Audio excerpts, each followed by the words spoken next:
Hello and welcome to Warframe. My name is Todd, also known as MajMech, and this is of course a Warframe. Last time we left off talking about Volt and some of the builds that I use on him, and as you can see who we're going to be talking about today, we're going to be talking about Inaros. So, of the three Warframes that I use the most, I'd say Inaros is definitely one of them. Inaros is just a fantastic Warframe for taking damage. I don't think there's any Warframe in the game that is currently as tanky as Inaros, but that's of course a personal opinion. Rhino is definitely a very good option. I just like Inaros more because he tends to be very foolproof. Um, so effectively, we're going to be talking about Inaros today. We're also going to be talking about my secondary weapon, which I love the most, which is the Staticore. And this weapon is just silly, but we'll get to that in just a minute. So, for Inaros, big thing is to get him, you have to complete the Sands of Inaros. For our basic appearance, have the Ramsey skin on him, which is like one you can purchase. I'm pretty sure it just costs platinum. I'm pretty sure it's just his deluxe skin. I've got Excalibur Umbra's animations on him, so if his animations look weird, that's why. Attachments are the same as my Volt. Actually, we need to put on Fey Path Ephemera. I forgot about that. So there's our basic Edo Prime armor. Sandana is, of course, the Ripla Sandana. Colors are the exact same, of course. We have the black from Smoke Colors. It's this black in particular. We have the red from Classic Saturated, that red. We have the white over here from either Classic or Classic Saturated, which is this white here. The gold from Classic Saturated, which is that one there. And the red is the same as the cape, and the teal that I use, which is from Classic Saturated, just right here. I don't put any regalia on him aside from the thing on the back, which is the Steel Meridian logo, just so I can gather Steel Meridian reputation as I go. So yeah, let's take a look at the basic build that I use for Inaros. So the basic build that I use for Inaros is kind of like a haphazard build, but at the same time I quite like it a lot. Just because it's very tanky, but it also kind of covers some of his how do I put this? Some of his basic weak points. So we're going to start off with our aura, which you can use corrosive projection, you could use energy siphon, you could use sprint. So I use corrosive projection just because of the armor stripping, but you could use energy siphon, which increases your energy regeneration rate, or you could use sprint boost, which increases your sprint speed. My X-list thought is definitely handspring. Um, I just like the knockdown recovery, and you'll understand why here in just a moment. When having a tanky frame, having knockdown recovery is really important if you're not running Rhino, who gets knockdown recovery from his steel skin. For my Inaros, I use a lot of ability range. This isn't necessary, so if you wanted to take these two off, so you could take off Augur Reach or Stretch, and instead replace them with some more health mods or something like Vigor, to just increase your health capacity even more. Of course, as you can see, the health on Inaros is just insane. He gets a large amount of health to begin with, and then you can increase it with some of the other mods, but I do also put adaptation on my Inaros. I have Gladiator Resolve, which increases health, vitality, more health, Steel Fiber for armor, Armored Agility for even more armor, and some sprint speed, and Hunter Adrenaline. Now, Hunter Adrenaline, because Inaros doesn't have any shields, means that every time he takes damage, he's going to gain more energy, which is good because that means he can just cast a lot of his abilities. So overall, yeah, this is the basic build I use for him. I don't improve anything else. There's no real reason to improve duration and efficiency since duration or efficiency because we have Hunter Adrenaline. Range is just the only thing I've improved because it makes his abilities slightly better. Strength is kind of pointless on Inaros because his abilities don't really do that much damage. For Arcanes, I've just got Arcane Victory and Arcane Pulse. Nothing special, it's the same things I had on Volt, but just to show those off, that's Arcane Victory. And that's Arcane Pulse. Like I said, I haven't really had a chance to farm Arcanes, or really don't want to, kind of. Because Tridolons are fun, or Eidolon hunting is fun, but it's just not really my sort of thing. So yeah, that's a basic Inaros. So for Inaros' abilities, the major things to note are his passive. His passive, of course, while bleeding out, Inaros becomes entombed in a protective sarcophagus. He can revive himself by draining life force of nearby enemies and allies. This honestly is kind of a weird ability because if you're targeting enemies with shields or armor, it won't really work super well. So the only thing it really works well against is the infested. But even some infested, it's not so great against. So it's kind of a weird ability. I honestly think that you should never really get to that point, but if you do, it gives you a little bit extra time to get back up on your feet sometimes. Um, his first ability is Desiccation, which is just like a basic shockwave of sand, which kind of blinds enemies and prevents them from attacking you. It also heals you when it does damage. Um, his second ability is Devour, which allows him to hold the ability, pull an enemy in, and effectively consume them for life force. If they die from the devouring effect, then they become a sand elemental and fight for you. His third ability, Sandstorm, become a whirling spiral of sand, sends enemies flying, and devours those trapped in quicksand. Um, so effectively what that means is you can activate a Devour on somebody and then activate Sandstorm, and you'll be effectively devouring them as you Sandstorm, so that's kind of useful. Honestly, Devour and Sandstorm are, I want to say, less useful than his first and his fourth ability. His fourth ability, of course, being Scarab Swarm. So you charge this ability to generate a Scarab Armor, which effectively increases your armor capabilities, and then you discharge it on enemies to drain away their HP, effectively making yourself life leech off of those enemies and slowly kill them. So Inaros is just all around an extremely tanky frame, especially once he's got his fourth ability going. So the major thing being is once you start a mission, you definitely want to activate Scarab Swarm. So the way you do that, of course, is by pressing your fourth ability key, whatever that might be, and you drain your health down. Now you'll notice that I've got a gauge right there that it goes up to 100%, and that's my Scarab Armor. Of course, in missions you typically won't have the ability to regenerate your health as quickly, but we're going to just jump on this little health thing right there and regenerate our health ridiculously fast. Back up to full. So now we've got full Scarab Armor, which means we have even more armor than we usually would. And we've also got full health, which means that we're just as tanky as can be, honestly. Let's pull out our secondary weapon here. Now for these first little showcase, I'm not going to use my secondary weapon. I'm just going to show off my abilities and kind of show off how that kind of functions. And I won't really be able to probably effectively kill these enemies, but you'll see why it'll be impressive nonetheless. So we've got 8 heavy gunners. These are level 100 heavy gunners that I'm not going to go invincible and I'm not going to pause their AI for, but we're going to spawn them anyway and we should be able to survive just fine. So now that we've spawned them, we can run over here and they can start shooting us. And you can see that they will do a good amount of damage to us. They can even knock us down, but we stand back up very quickly and we can kind of just take a massive amount of damage from them, you can see. And then once we start thinking we're getting a little bit low, we can just activate our one ability. We can also activate our Scarab Swarm, which, as you can see, just slowly ticks away on them, regenerates health for us. We can even reactivate our Scarab Armor to get more, and we're just regenerating more health than we're losing right now. So that's pretty good. Our second ability, of course, Devour.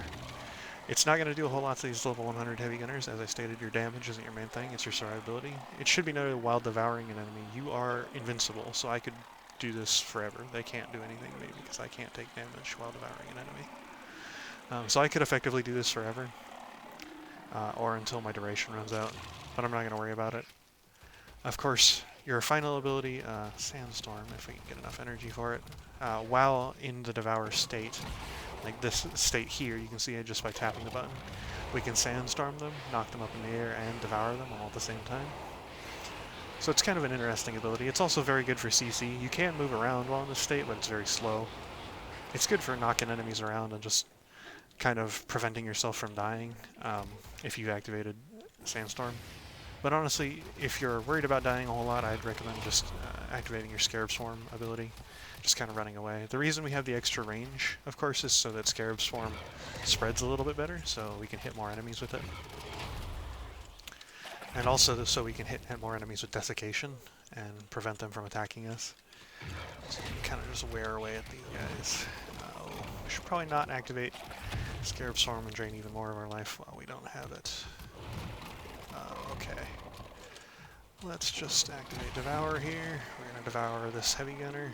As you can see, we're surviving against these level 100 heavy gunners, even though they're shooting us. And it's not really a big thing.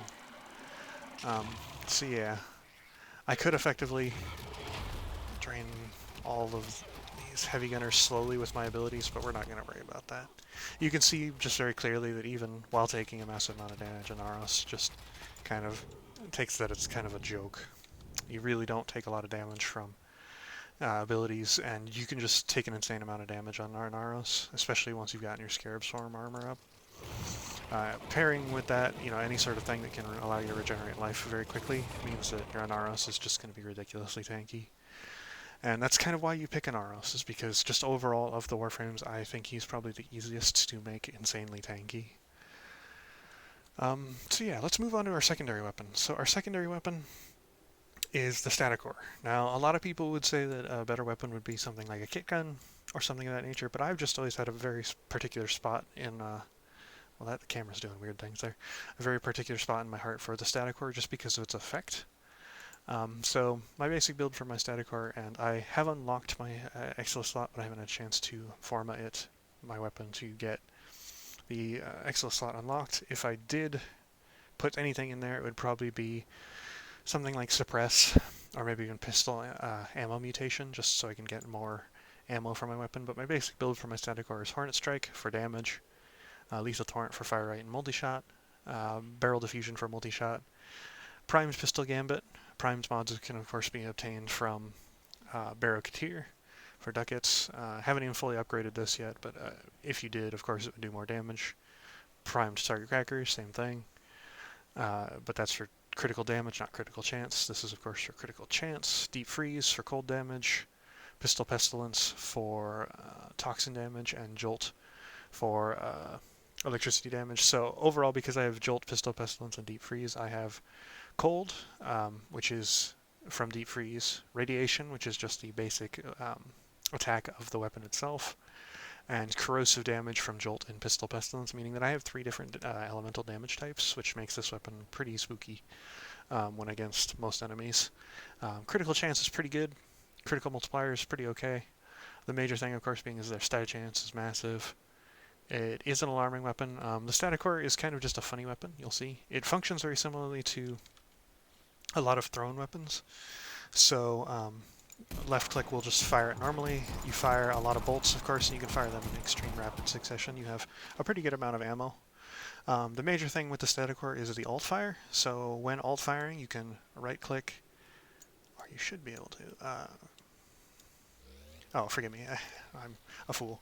You can left click and hold to charge up a shot, and that will slowly drain ammo over time. But if you let go, it will activate its good ability. Forgive me, it's been a while since I used my good old Static Ore. I've been leveling up some other weapons and doing some other stuff. But yeah, so you can left click and hold, that'll charge up its large explosion ability, and you can go activate it, and it pretty much just explodes. Now, the Static Ore is a unique weapon in the fact that unlike other explosive radius weapons, it is, mind you, an explosive radius weapon. Anything in that field will get hit by the weapon, even things on the other side of walls, so just be aware of that. It's fantastic for clearing out rooms and whatnot, but unlike other explosive weaponry, the Static Ore does not do self-damage. So I can just do this, and there is no repercussion for that. This, of course, means that against even some of the toughest enemies, we're going to pause their AI so they all stand in one spot. Even against these level 100 heavy gunners, the Static Ore is devastating. We're just going to activate all this, and dead. And should be able to kill them soon. And they're all dead. So those were all level 100 heavy gunners. I do want to express that these are heavy gunners, meaning that they have extremely high armor, they have extremely high resistance to most damage types. They're tough. They're real tough. Those are some of the toughest enemies you'll probably ever run across in the game. And I just pretty much wiped them out in a good couple bursts. If you want to see what it, of course, does to just even level 100 Lancers, let's pull them out. Let's go Grenier. We'll remove those heavy gunners. We'll pull out, let's get Elite Lancers. Elite Lancers are pretty good. So we'll grab 8 of those. We'll simulate them. And these are 8 level 100 Lancers. These aren't low-level enemies, of course. These are level 100s. 1, 2, 3, 4. It took 4 shots to eliminate the entire group of them. This weapon is insanely powerful against any sort of enemy because of the fact that it can have cold, radiation and corrosive on it, meaning that it pretty much covers all the damage types that you would need to take down just about anything. To show that off, of course, we're going to fight a level 100 Grineer Jackal. Let's just search for him. Jackal. There he is. Jackal. Now, as shown previously, the Jackals have extremely high health and extremely high armor. And I don't know if we're actually going to be able to kill this guy, but it'll show off how much damage we can do in just like a straight out burst. So we're just going to use the normal one. This, of course, will stack up radiation, cold, and corrosive, and we just already stripped off all of the Jackal's armor, and we're just kind of taking him down. Now you want to, when fighting the Jackal, of course, reload while his shield is not regenerating. And this is a level 100 Jackal, so this isn't a pushover, of course. And we just killed it with the Staticore. It took us about 2 clips to take down a level 100 Jackal. For a secondary weapon, that's not bad at all. Like, most secondary weapons could not even get close to what the Staticore is capable of. Overall, I just love the capabilities of the Staticore. Its ability to take out entire rooms of enemies, even if you really can't see them, and even if you really can't know they're there. It's very hard for me to show it off in the simulacrum, but as I stated previously, the explosions on the Staticore do go around walls. So anything around that pillar would have been hit, even things behind the pillar that I could not see. So yeah, the Staticore is just overall pretty nutty in its damage capabilities. I just really like it more than most kit guns. I think it's amazing for both single target enemies, as you just saw with the Jackal, by just spamming the one and doing small amounts of damage that kind of stack up over time, or by holding one and taking out entire crowds with its explosive ability. It's just a fantastic weapon all around. It's really great for both single tough enemies and large groups. It's honestly just truly one of my favorite weapons. I love using it. I love playing around with it. I love throwing magic bolts around it pretty much. And that's kind of what the Staticore is. It's just kind of throws these explosive bolts. It should be noted, of course, that the basic projectiles, they do have a tiny little explosion radius. So you can hit multiple enemies with them, but it's not as big as, of course, the charge shot. The only downsides to the Staticore are it doesn't have a massive amount of ammo, but as you can see, because you can do so much damage even without having a massive amount of ammo, that's not really a problem. The other downside being is it's more of a non-standard weapon, so trying to use it for the first time means you'll have to be dealing with some things you might not be used to. The bolts do have a little bit of projectile travel time, meaning that it'll take a second or two for them to get to where they're going. And the larger bolt definitely has a much longer travel time, so aiming those correctly for the first time might take a little bit of practice, but nothing that an experienced Warframe player would have troubles with. And I just love it in general because you can literally just run into a group of enemies and go like this, spam it at the floor, and everything around you will die. It's something like uniquely interesting that no other weapon really has kind of the capability to do, and I love it for that. So yeah, that's my favorite secondary weapon, and that's my favorite like tanky Warframe. The rest of this video we'll be talking about alternatives and just kind of me soapboxing a little bit, so if you just came here to see the builds, that's the build. Yeah. So, some good alternatives for Inaros would of course be Warframes like Rhino. Rhino's a fantastic alternative. With the combination Iron Skin, of course, and Roar, Rhino is just what Rhino is. It's to be expected that Rhino is a good alternative. Another great alternative is, where can I find him? Chroma. Now, I haven't had the chance to play around too much with Chroma, as I just, a while back, got Chroma Prime, but I will state that I know Chroma's very good at taking damage and dealing out damage.